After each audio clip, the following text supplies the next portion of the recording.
When it comes to St. John's, Georgetown, the only thing about the rivalry that's changed is the names. Weddington and Ewing, The Truth and Reggie, Sealy and Zoe, Lopez and AI, Dom and DSR, Louie and Big John, and of course, Mullen and JT3. It has been a long-time heated rivalry between Georgetown and St. John's, an illustrious history.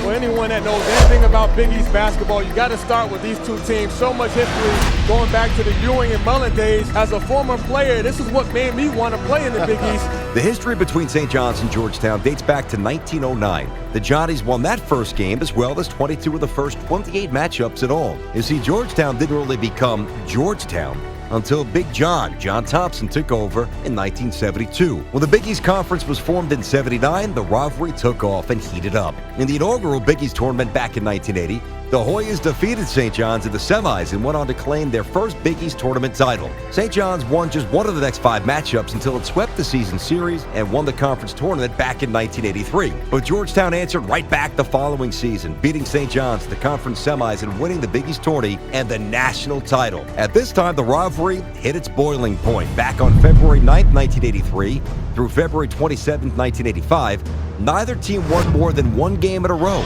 but both were able to go into the other team's gym and steal the win. During the 83-84 and 84-85 seasons, Georgetown lost just 3 games at the Capitol Center, 2 of which came against the Redmen. January 26, 1985, one of the most famous games in the rivalry, number 3 St. John's goes down to D.C. to take on number 1 Georgetown in front of 19,000 plus. Now, the Hoyas had won 29 in a row and had not lost since February 21st of last year. The Hoyas looked to take it one step closer to an undefeated season, but St. John's denied Patrick Ewing the ball and forced the Hoyas to shoot from outside. Mullen dropped in 20, while Ewing was held to just 9.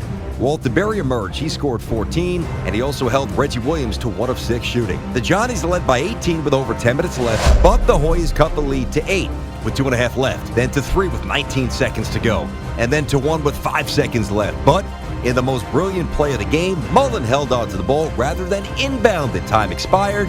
Johnnies won 66-65. The Johnnies claimed the number 1 spot in the polls and held on to it for 5 weeks. In the heavily publicized rematch of number 1 versus number 2, John Thompson did something that still lives in infamy. He walked onto the garden floor, opened his jacket, and revealed a replica of Louie's lucky sweater. Georgetown controlled the game from the tip, and they won 85-69. Ewing dropped in 20. Williams scored 25. I remember John coming out and trying to duplicate it. And I didn't mind him trying to upstage me. But what was the worst part? He beat me that really hurt. He could have kept the sweater. St. John's would lose to Georgetown to get into the Big East Championship and once more the Final Four. That signified the end of the Mullen and Ewing era, but the rivalry lives on through every ensuing generation.